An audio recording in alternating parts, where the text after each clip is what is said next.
Welcome to another episode of the Your Longevity Blueprint podcast. June is Infertility Awareness Month, and I can't think of a better guest to have on with us today than Emily Patel. Emily is a registered nurse, a nationally recognized infertility advocate, and the founder of the Hopeful Mama Foundation, a nonprofit dedicated to making sure no woman walks through infertility alone. But before she was any of that, she was a 25-year-old sitting across from a doctor, finally getting the name for what she'd been fighting for years: premature ovarian failure. The single diagnosis rewrote everything her future would look like. What came next was a journey that she can share with us that most of us only hear about in whispers. Years of misdiagnoses, infertility, a failed adoption, and ultimately motherhood through donor egg IVF. Today, Emily is a proud mom of two daughters, Penelope and Everly, and the founder of a movement.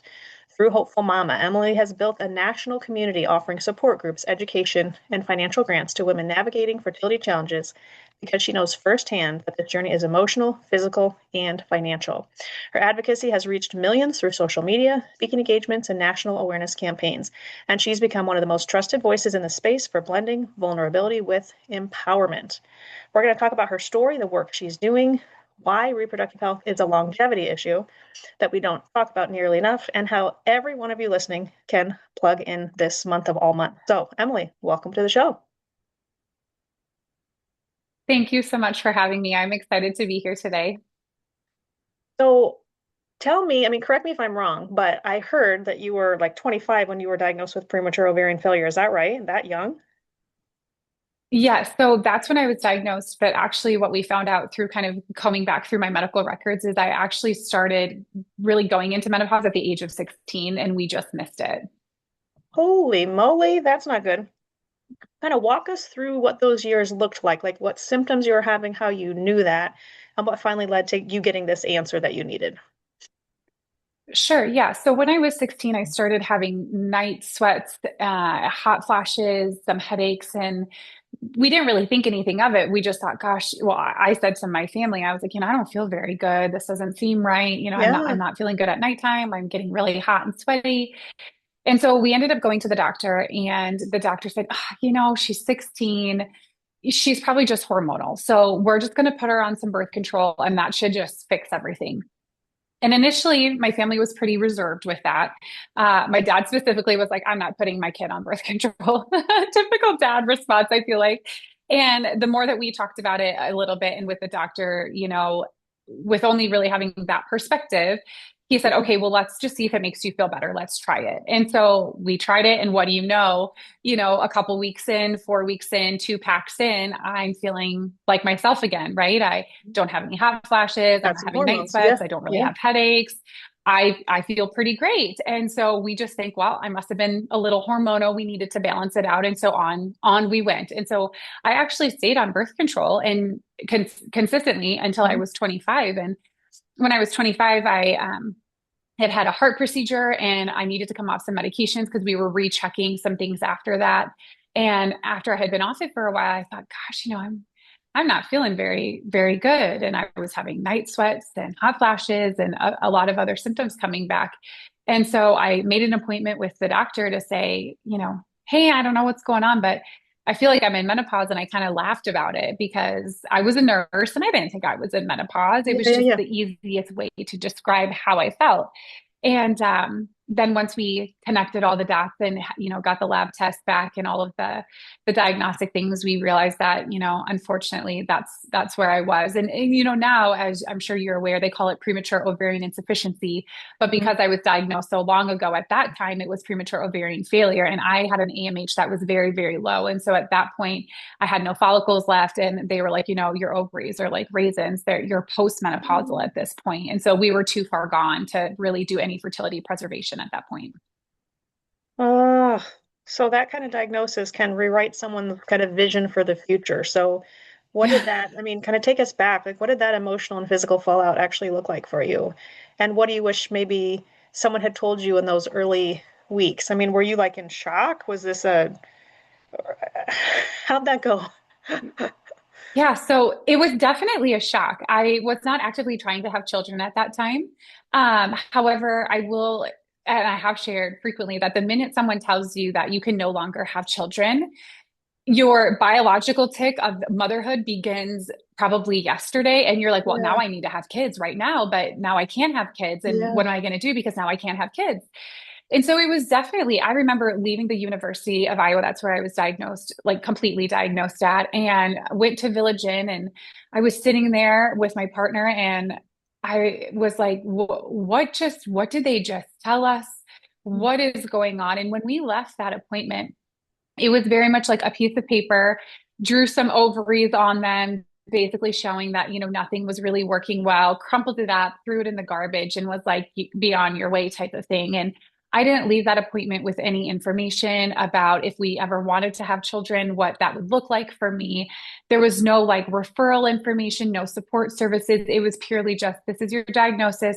You're not going to be able to have children, and on you went. And so for me, my world stopped because even though I wasn't actively trying to have kids, my desire was to always be a mother. Yeah, And eventually. that Yeah, was yeah. something that was, yeah, what, like I thought I had all the time in the world. I was Mhm. 25 years old. Like most 20-year-olds think that they have all the time in the world, and rightfully so.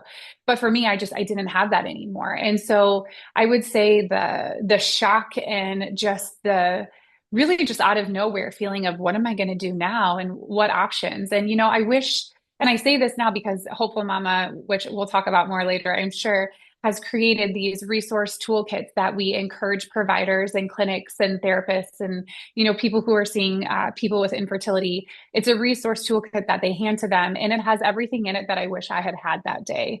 It's a letter to someone facing infertility, talking about like how strong they are and how we see them where they're at, and that they don't have to do this alone and their world isn't over.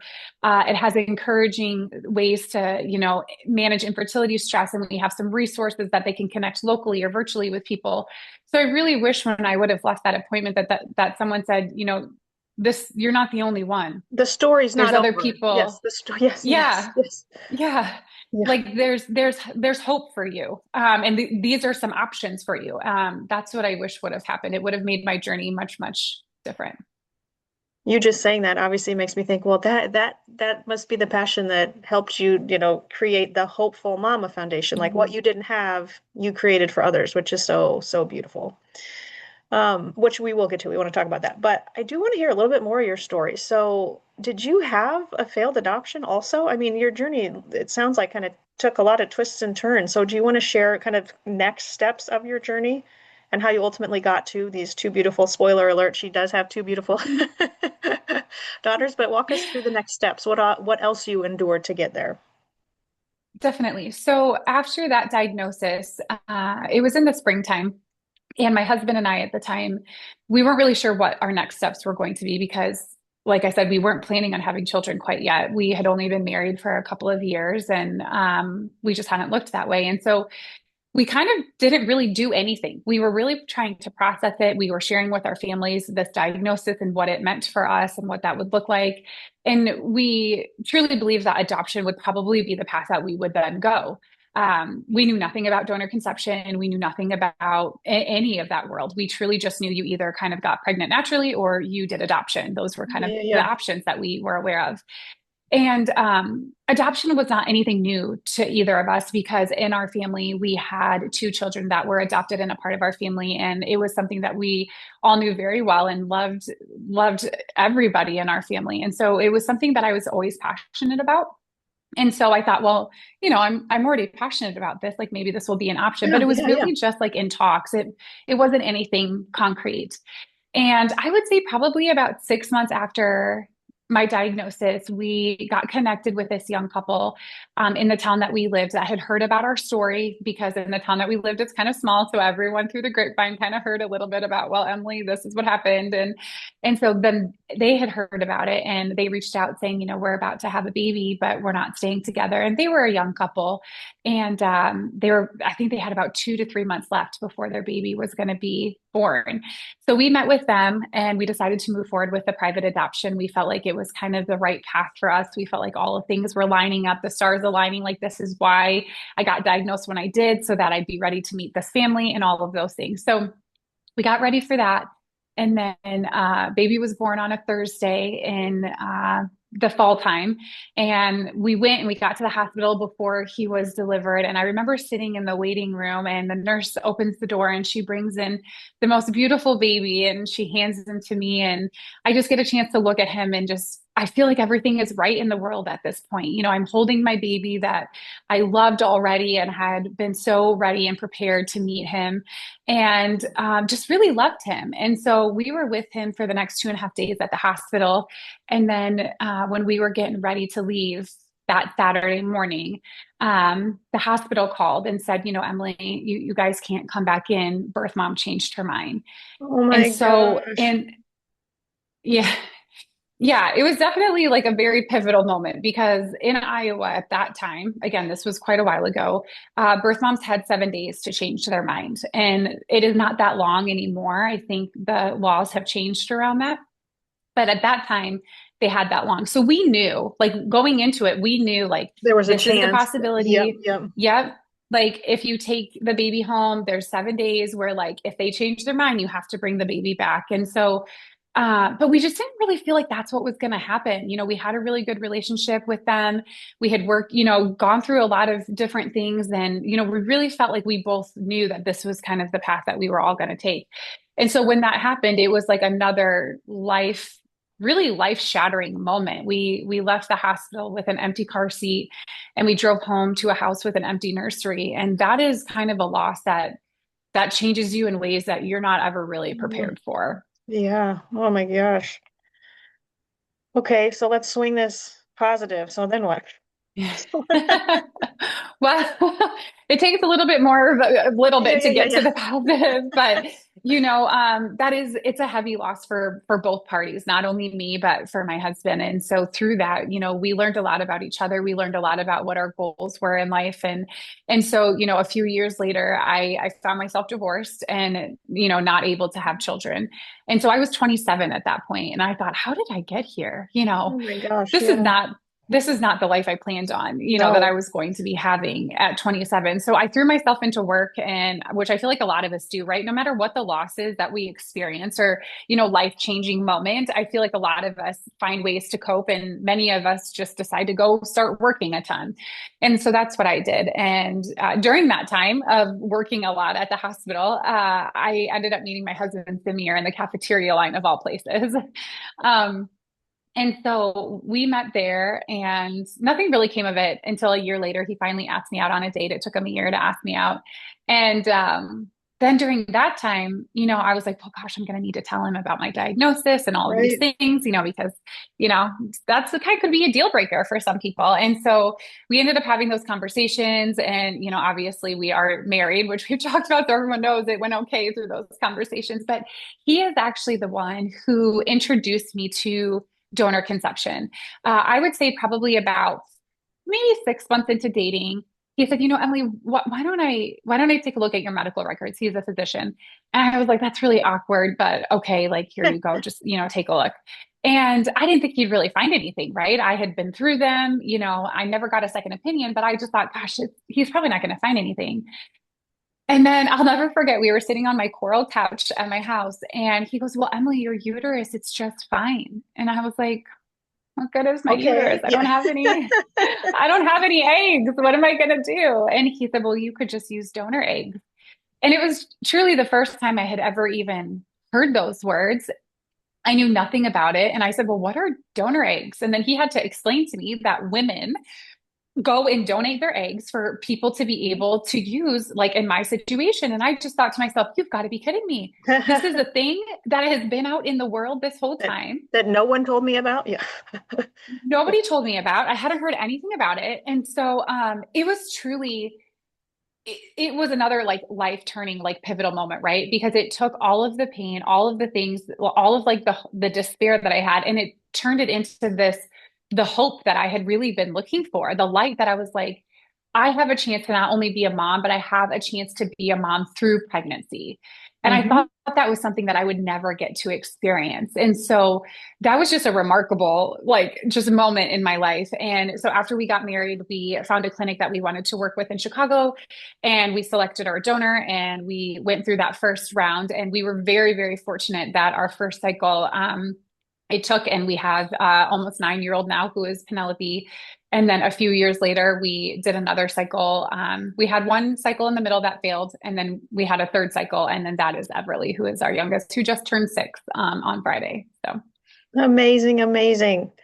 So you've lived and tried about every kind of chapter of family building, which really Yeah. sets you up for great success with this foundation that that you have. So, like, what was the moment that you knew this just couldn't be your story, that you were going to have to create this foundation?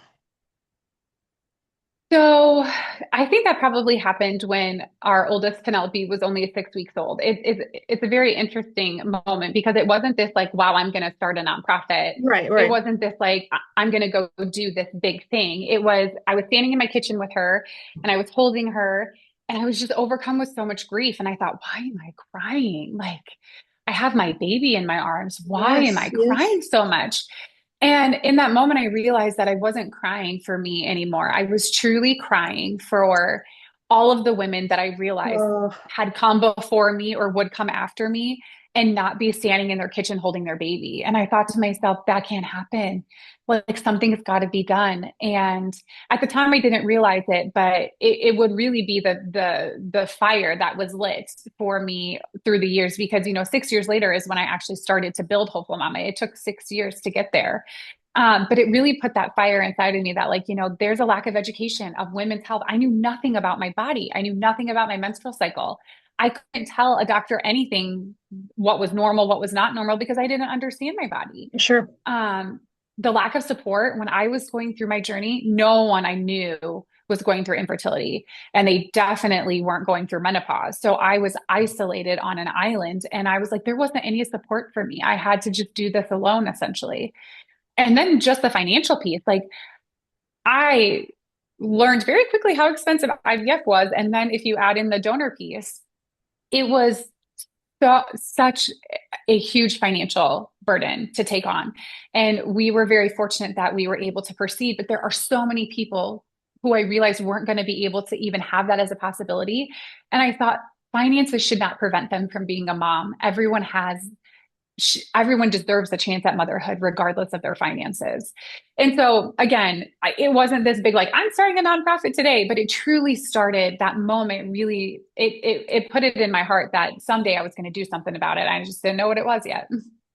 And you clearly remember that moment. I mean, there's so much. I mean, the first couple of years, or especially the first year, especially if you're like breastfeeding is so tough. You're so sleep deprived, and I was Yeah. working, and it's like I don't remember all of that. It was kind of a blur, but it sounds like you really do remember Yeah. that moment, and so that did fuel that fire. And I guess that kind of Yeah. leads us to the three legs that you just mentioned that the Hopeful Mama Foundation kind of sits on, the support groups, education, and financial grants. So let's get to that Yeah. good stuff. So 6 years go by, you start this foundation. So tell us what it is, tell us about those three legs, and you take it away. Yeah.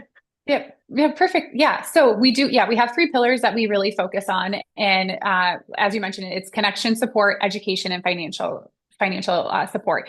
So with the support, we first launched with only one support group that was in person and one support group that is virtual. And since then, we have built on that, and we now have two in-person groups. So we offer one in the Cedar Rapids corridor area, and then we offer one in person in the Des Moines metro area. And then we will be looking to expand other in persons throughout the state of Iowa and hopefully outside of Iowa in the next couple of years. And then we offer a variety of virtual support groups now. So we have our general infertility. So really anyone facing infertility can come in and join that one. We meet twice a month for that one. We have a donor conception support group, which is really important, and that's therapist led. We have a So Now What support group, which is for those facing infertility, but they're kind of coming to the end of their journey and they're not sure what they want to do next. Because as much as my story ended with a happy ending, many times that doesn't happen. And those individuals get forgotten a lot on this journey. And so that So Now What support group is specifically to support them where they may be coming to the end without the family that they always hoped for. And we don't want them to feel like they're unsupported. And so that support group is we just started that this year. We're really excited about it. We also have a new mama support group, which is for those who have gotten pregnant after facing infertility and are newly pregnant or maybe just a new mom.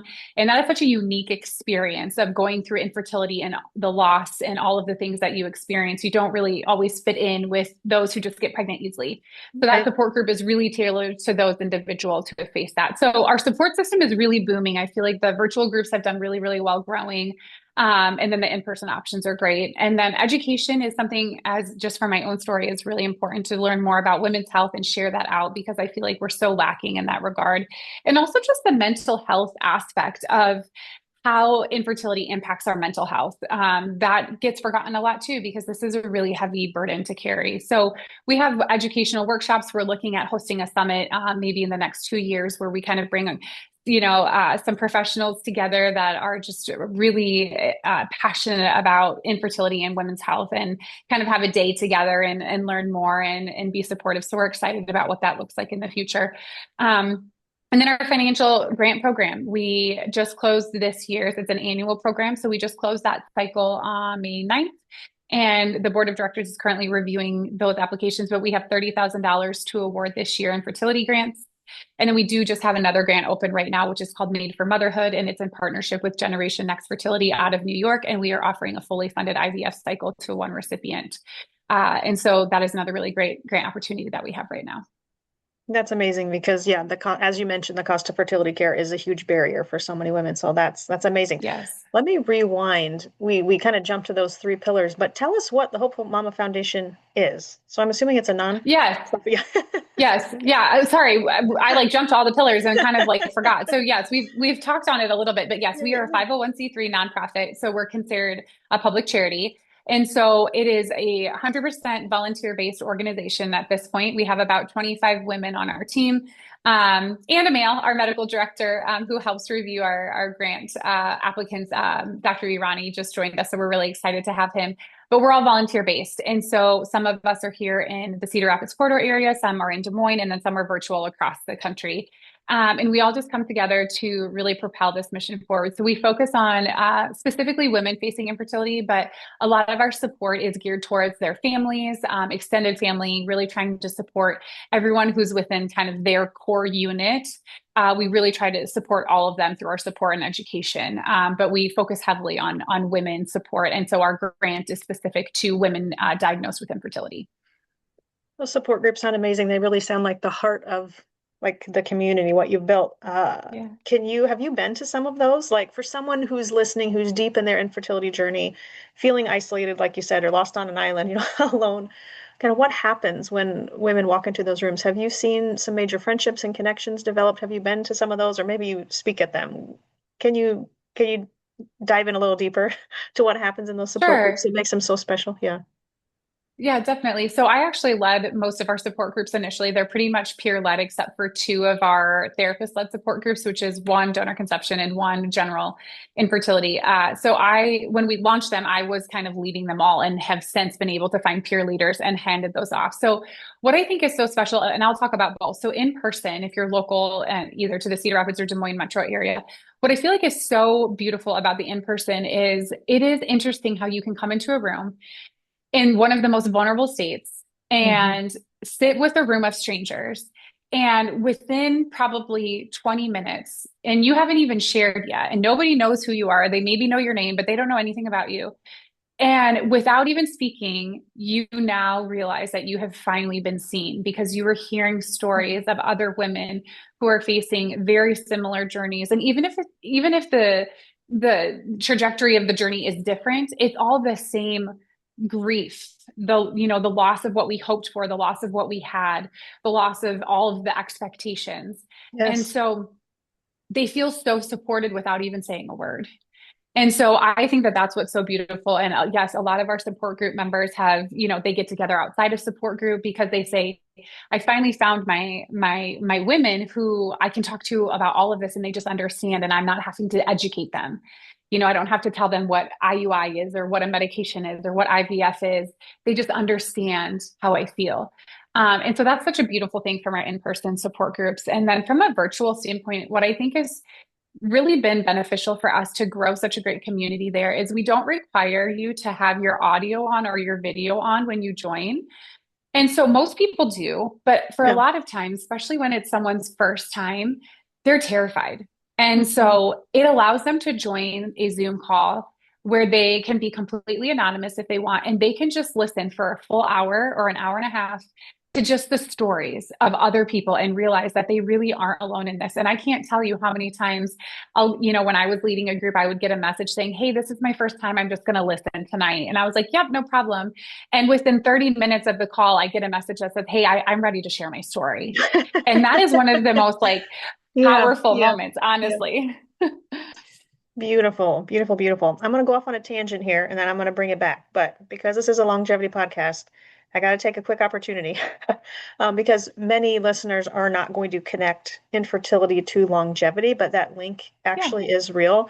So, you felt better because you were actually given hormones when you were 16. Now, obviously, I like giving patients bioidentical natural hormones, not synthetic hormones, but you felt better. Yep. You needed those hormones. So, for anyone listening who's had premature ovarian failure, or like you were saying, premature ovarian Mhm. insufficiency, we'll just say early menopause, or Yeah. who's even just been told they have poor egg quality, we 100%, this is, me saying this, not speaking for Emily, but speaking for myself here, we 100% want those women to seek out functional medicine if they can, because I totally believe there's always a cause of the challenge, the infertility. And so I've had so many patients who have premature ovarian failure or just major egg quality issues, and we're able to get to the root cause of their problem. And in my 2025 book, Your Fertility Blueprint, I have a whole section on premature ovarian. I don't know if I said failure or insufficiency in the book, probably both.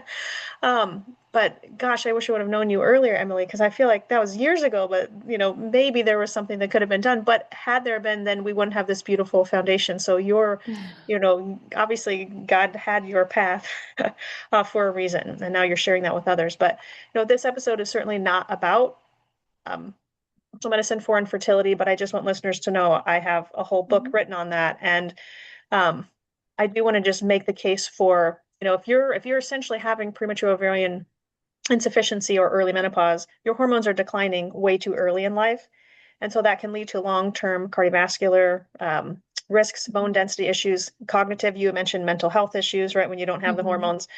Mhm. So I talk about those benefits of optimizing hormones all the time on the show, but many times we're just, I guess, assuming this only happens with menopause. This can happen with younger women when their Mhm. hormones are declining way too early. And so if you're in your 20s or 30s, or sounds like even earlier with you, Emily, if you're having symptoms of low hormones, please don't wait. Seek out help because we want to optimize the hormones any way we can as soon as possible. And of course, we also concurrently want to get to the root cause as far as why your body's not producing the hormones. And one specific case I shared in my book was a patient I've got to know really pretty well. I actually brought her on the podcast and she shared her story of how with her, she had mold toxicity and that had knocked out hormone production. I mean, she was literally, her hormones were menopausal range. This was when she was in her 30s.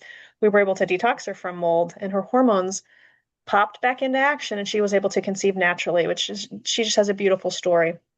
So I don't want patients to lose hope if they have been, diagnosed with Mhm. premature ovarian insufficiency. Many times there are things we can do to get to that root cause of the problem. And if not, we want to optimize the hormones from a longevity standpoint. So that was my tangent. I'm going to bring it back. Well, um, I want to share with something really quickly with that because I think yeah, it's so true because that was not an option for me when I was diagnosed and had yeah, anyone even shared like, hey, you can go look here, you can get a second opinion here, you can look at some of these other options. yeah, Would I have been able to? Now, again, at 25, 9 years later, maybe not. But what's so interesting and what I have learned through leading some of our support groups is we had a support group member who had POI. yeah. But now that they've learned it's more like a range sometimes, not just like a hard and Right. fast, like Yeah, you're yeah, you're you're done. Yeah, done. yeah. And so she worked with a functional medicine doctor where they worked with some of their hormone and her levels. And she ended up conceiving naturally with Yes, a yes, POI diagnosis in our yes. support group. And so it is so true. And I love that you say that because again, we can only do better when we know better. And at the time, I didn't know any better. But oh my gosh, what could have been, or the Right. differences. And so we always talk about that now. And even fertility preservation, maybe there isn't anything that can be done, but maybe you could preserve your fertility if you have some and you're not ready quite yet. And so I am such a huge advocate for that because I feel like, sometimes as you mentioned, we don't always realize all the things that we can do that aren't just like a procedure based thing. So thanks for including that too. I love it. Speaking of advocacy, a huge piece of your advocacy is teaching women to really, I guess, how do we say the self-advocate inside a medical system Yes. that doesn't always Yes. listen, which is arguably one of the most important, I'll say, longevity skills also there is. So what does effective self-advocacy actually look like in a doctor's office for a woman struggling with infertility? And like, how do you coach women through that? Oh goodness, I can't tell you how hard it is because they're already so exhausted from everything that's been Yes. going on. And they're like, wait, I have to go self-advocate. I have to go back in there and talk to them. And we say, yes, yes, you do. Because if you don't, no one's going to do it for you. So we just highly encourage those women who are looking for help with self-advocacy and feel like they're not getting what they need, that the standard of kind of what is, written as this is what we do for this type of thing, or this is the treatment plan that we follow. Ask questions about that. We encourage them to ask questions. We encourage them to bring a notebook and have all of their questions down before they go, because once they get in there, we always forget what we want to ask. And a lot of times, a lot of clinics will say, you need to do so many IUIs, or you need to try for so many months or years before you come and see us. And I can't tell you how many women I have met that said, I knew in 2 months in that something was wrong. Right. And they're like, they wanted me to wait 6 months or a year. And Mhm. I said, but why? You know your body, something's wrong. Why do you have to wait? And so we encourage them to not so much that they have to disagree with their providers, but just to go back and ask the questions of, I know something's wrong. Can we not just speed this process up a little bit? Why do we have to wait so long? Or, do we really need to do that? Could we not try something maybe more holistic before we run into something that is like, medication based or procedure based? Because there are a lot of people who don't want to do that, they really want to try to conceive naturally. And so there's so many other opportunities for them. Acupuncture is an opportunity that I can't tell you how many women have started acupuncture, and it has really helped them. And so there's just a lot of other opportunities that I think, and sometimes women they're not really shared with them. And so we just try to give them all of their options and say, whatever feels best for you, do that. But also just not taking no for an answer. Sometimes, they'll just be like, well, this is just the way it is. It's unexplained. And it's like, well, but is it really unexplained? Like, you're telling me it's unexplained, but there's got to be something there. So we always 100%. Yes. encourage them to ask more questions. It's uninvestigated, not, yeah, unexplained or, yeah. I just have to say, and my listeners know because I've shared my story on the podcast, but if you're listening here and you want to hear more of my story, because I've also been through infertility, which is why I'm so passionate about this and wrote a book. I have several episodes where a good friend of mine interviewed me talking about what I went through, but I'm just thinking of how hard it was for me to advocate for myself. And I have a hormone clinic. Mhm. Like I had the knowledge to advocate for myself. And I would say the confidence too. And it was even hard for me. So I can't imagine how hard it is for someone who, barely knows the medical terminology. It's hard to speak up to your doctor or Mhm. what, we'll say, give them your demands. But with my situation, I don't even remember. Well, I had done 8 IUIs and I did um, Oh, 6 IVF transfers that had failed, and I had euploid embryos and they just kept not taking. So I had repeated implantation failure. And I mean, it was years and years of hormones up and down and, these transfers failing. And yeah. I literally said, I was seen at University of Iowa and I'm very appreciative for the help that I got there. But I literally had to say, like, we have to figure this out. Like, why are these embryos failing? These are high quality, euploid embryos. Yeah. And I literally had to ask her, like, can you do a biopsy? Like, I had chorioamnionitis with my first son, which is an infection of the placenta. And I thought, could that infection be lingering, inhibiting, implantation with, future pregnancies? And sure enough, it was. I just want to share this because this is pertinent to the topic on how heavily I had to advocate for myself. So they did go in and do a biopsy, a blinded biopsy, which was negative. And so they told me, like, this is a numbers game. IVF is a numbers game. You just have to keep transferring more embryos, transfer more embryos. Your biopsy was negative. And I said, but they keep failing. So we're missing something. So I actually ended up saying, do surgery, open me up. Like, I don't believe the biopsy. And sure enough, when they did a laparoscopy and they could actually see my, lining to see where they would take the biopsies from, the upper pole of my uterus, where all those embryos had been deployed, had endometritis, had this low grade chronic, we'll say infection, inflammation. And so, I mean, I'll never forget reproductive endocrinologist coming back to me after surgery and saying, you're right. You were right. There was a reason why these embryos were failing, and the next one took. Hmm.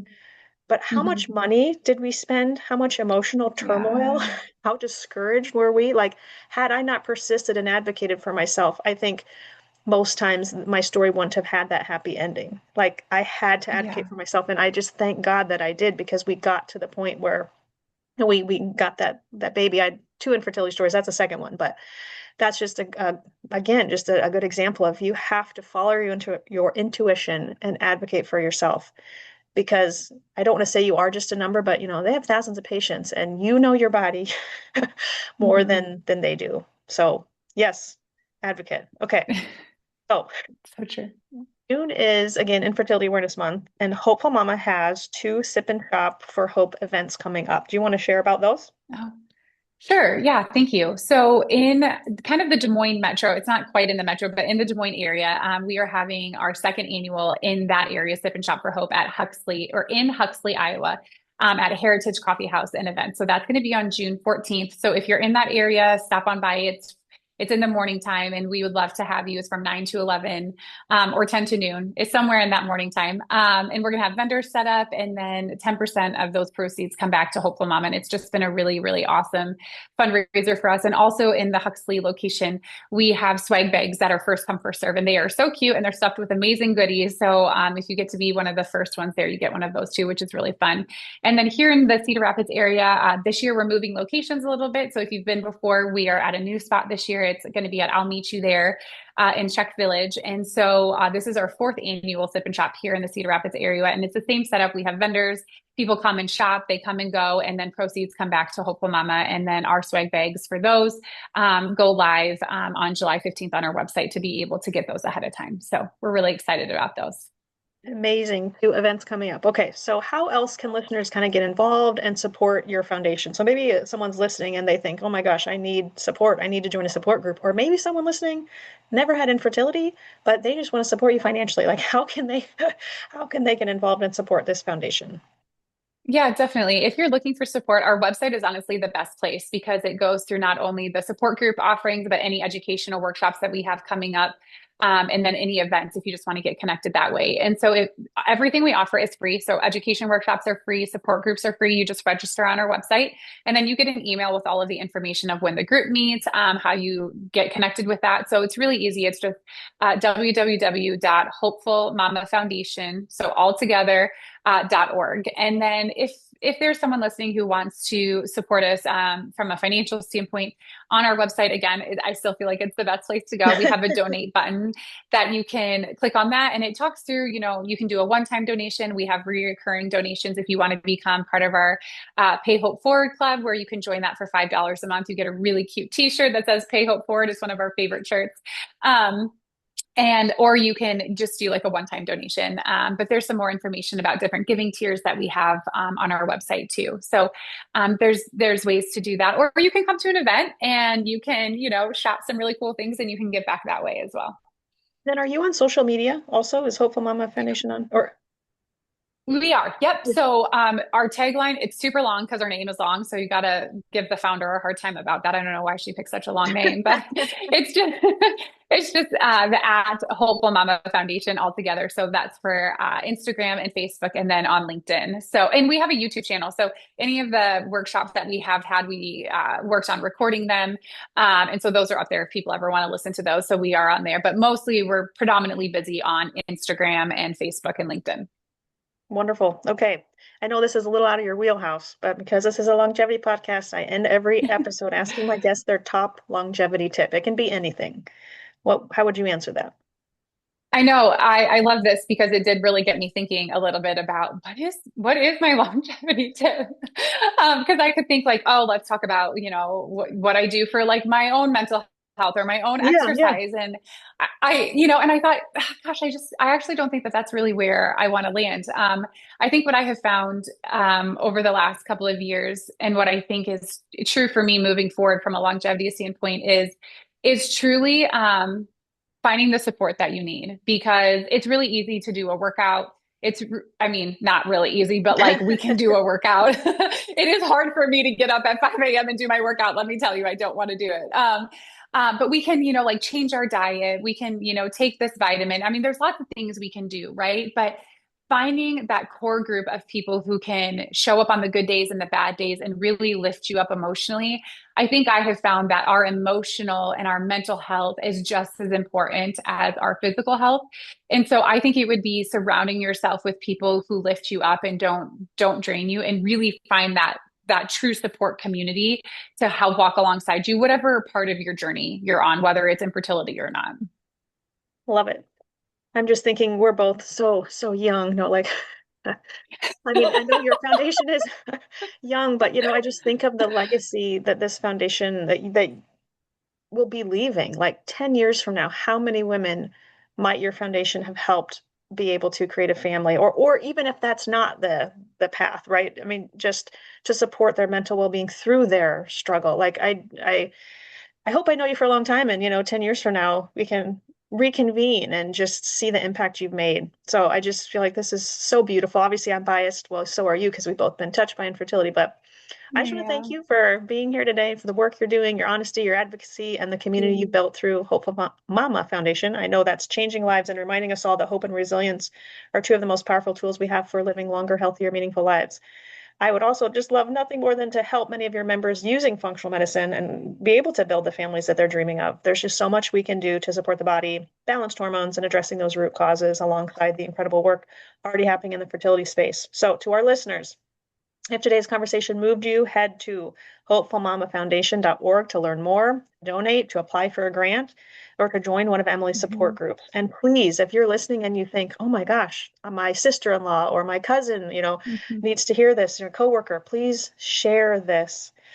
You can also follow Hopeful Mama, like Emily said, on Instagram and Facebook. All the links we'll post in the show notes. So, everybody, thanks for listening. Take care of yourselves, take care of each other, and we'll see you next time.